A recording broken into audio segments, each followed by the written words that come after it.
Hello दोस्तों, कैसे हैं आप सब लोग। सब ठीक होंगे।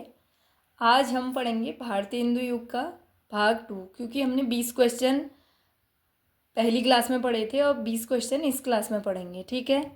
पहला क्वेश्चन है, लाला श्रीनिवास दास के संयोगिता स्वयंवर की सच्ची समालोचना किसने की थी। यह की थी बालकृष्ण भट्ट ने। ठीक है।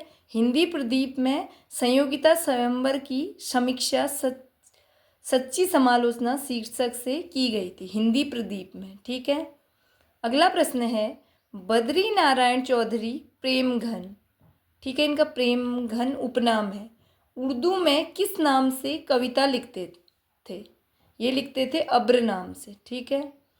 अगला प्रश्न है, शेक्सपियर के सभी नाटकों का हिंदी अनुवाद किसने किया है। किसने किया है, ये किया है लाला लाला सीताराम ने। ठीक है। अगला प्रश्न है, गोल्ड स्मिथ की कृति ट्रैवलर का अनुवाद किसने किया है। गोल्ड स्मिथ की कृति ट्रैवलर का अनुवाद किया है श्रीधर पाठक ने। ठीक है।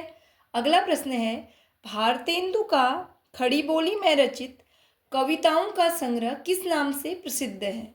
वह है फूलों का गुच्छा। ठीक है।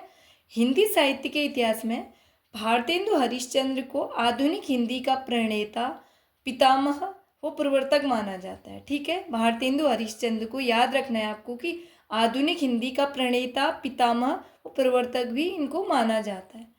इनका कविताओं का संग्रह है फूलों का गुच्छा। ठीक है।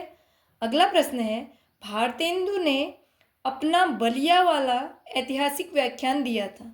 भारतेंदु ने अपना बलिया वाला ऐतिहासिक व्याख्यान दिया था 1884 ईस्वी में। ठीक है। हिंदी साहित्य में रुचि रखने वालों के लिए जो ददरी मेले है उसका एक खास ऐतिहासिक महत्व है। भारतेंदु हरिश्चंद्र ने नवंबर 1884 में यहाँ एक व्याख्यान दिया था। कहाँ दिया था? बलिया में। ठीक है, जिसे बलिया का भाषण के नाम से जाना जाता है। ये आपको याद रखना है, आपके आगामी परीक्षा में आ सकता है। ठीक है। अगला प्रश्न है, समस्या पूर्ति किस युग की विशेषता है। समस्या पूर्ति किस युग की विशेषता रही है। वह रही है भारतेंदु युग की। अगला प्रश्न है, भारतेंदु युग के नाटककार हैं। भारतेंदु युग के नाटककार हैं लाला श्रीनिवास दास। इनका उपन्यास है, प्रसिद्ध है परीक्षा गुरु। ठीक है। अगला प्रश्न है, भारतेंदु युग का कौन सा कवि पुष्टि मार्ग में दीक्षित था। भारतेंदु युग का कौन सा कवि था जो पुष्टि मार्ग में दीक्षित था। वह है भारतेंदु हरिश्चंद्र। ठीक है। अगला प्रश्न है, गद्य रचना को एक कला के रूप में ग्रहण करने वाले, कलम की कारीगरी समझने वाले लेखक थे। वह थे बद्री नारायण चौधरी। ठीक है। अगला प्रश्न है, 8 मास बीते जजमान, अब तो करो दक्षिणा दान। पंक्तियों का संबंध है। ये पंक्तियां किसकी हैं, किसने लिखी हैं। ये पंक्तियां हैं प्रताप नारायण मिश्र की। ठीक है। अगला प्रश्न है, निज भाषा उन्नति है, सब उन्नति के को मूल। ठीक है। यह काव्य पंक्तियां हैं। ये किसने लिखी हैं ये पंक्तियां? ये हैं भारतेंदु हरिश्चंद्र की। अगला प्रश्न है, बिहारी बिहार नामक ग्रंथ के रचयिता हैं। बिहारी बिहार ग्रंथ के रचयिता हैं पंडित अंबिका दत्त व्यास। अगला प्रश्न है, यह आँख बड़ी बला है, इसका आना जाना उठना बैठना सब बुरा है। यह लिखा है बालकृष्ण भट्ट ने।